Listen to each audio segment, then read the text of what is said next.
夜很靜，窗外的月光像一層薄霜，鋪在書案上。子安坐在燈下，手裏握着一支筆，卻遲遲沒有落下。10年了，他其實很少刻意去想他，只是每當夜深萬籟俱寂時，那些記憶總會自己走回來。他輕聲笑了一下，像是在對誰說話。我沒有想你啊，只是怎麼都忘不掉。那一年春天，他還年輕，江南的風是暖的，帶着花香。他第一次見到他，是在一扇小小的窗前。他低着頭，正對着銅鏡梳髮，陽光落在他的髮間，像碎金一樣。他本來只是路過，卻不知為什麼停住了腳步。他似乎察覺到什麼，抬起頭來，兩人的目光就那樣輕輕地碰在一起。他沒有說話，只是微微一笑。那一刻，他忽然明白，有些人一見就會記一輩子。後來，他們相識相知。他叫遠清，他喜歡在清晨打開窗，讓風吹進來，也喜歡在傍晚坐在院子裏，看天色慢慢暗下去。他常笑他太安靜。他卻說，這樣你回來的時候，我就能第一眼看到你。他們成了親，日子沒有轟轟烈烈，只是柴米油鹽，四季更迭。可他從未覺得平淡。有時夜裏，他醒來，看見他睡在身邊，呼吸均勻。他會想，若這一生就這樣過下去，也很好。有一天，他忽然問他：若有一天你走得很遠，會想我嗎？他沒有多想，只是笑着說：不用想，因為你一直在這裏。他輕輕點了點自己的心口。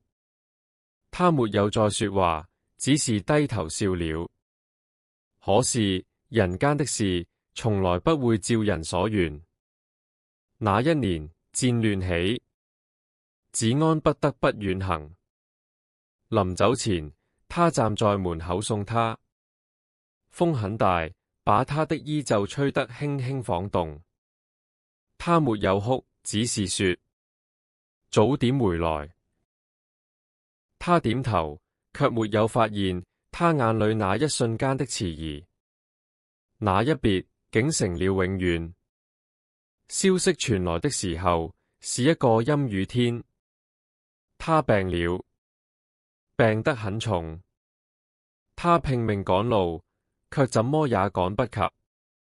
等他回到故鄉，只剩下一座新墳，土還是濕的。他站在那裏，很久很久，一句話也說不出來。他本來有很多話想告訴他。路上的見聞，遠方的風景，甚至還想抱怨幾句旅途的辛苦。可現在，你怎麼就不等等我呢？風從山坡吹過，帶走了他的聲音。那一刻，他才明白，原來有些話一旦來不及說，就真的再也說不了了。後來的日子，他離開了故鄉，他走了很遠很遠，看過繁華，也經歷過落寞。歲月在他臉上留下痕跡，風霜塵土慢慢讓他變得連自己都不太認得。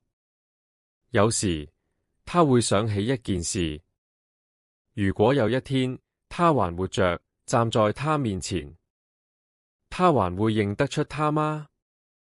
他苦笑，大概不會了吧。那一夜，他做了一個夢，夢很真真的讓他幾乎忘了這只是夢。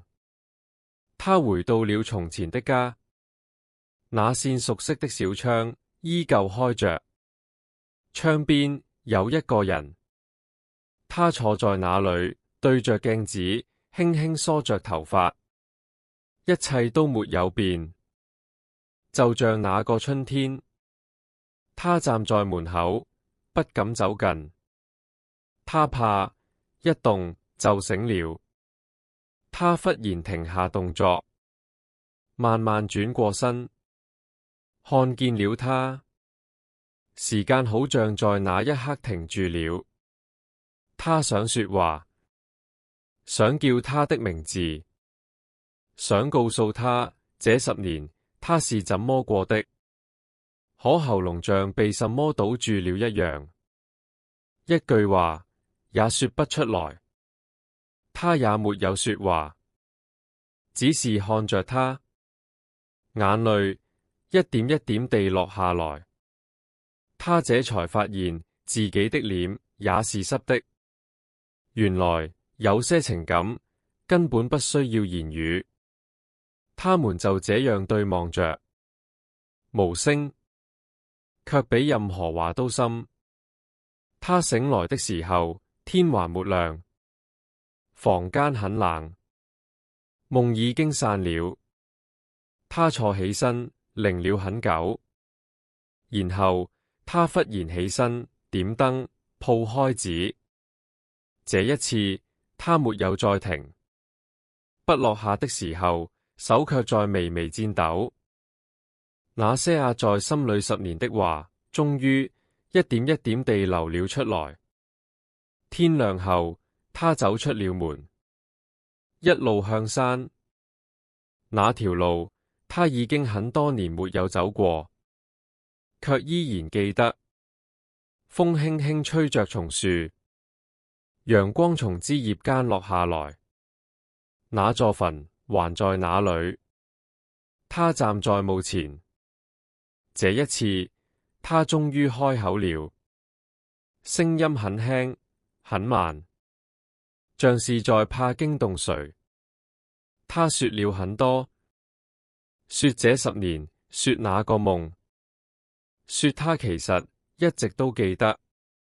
最後他輕輕笑了一下，像從前一樣。我來看你了。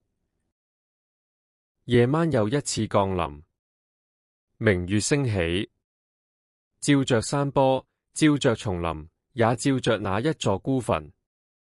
風聲輕輕，仿佛有人在低聲回應。而他知道，往後的每一年，每一個這樣的夜晚，他都會來，在這片明月下，在這短松岡上，繼續把那些說不完的話慢慢說完。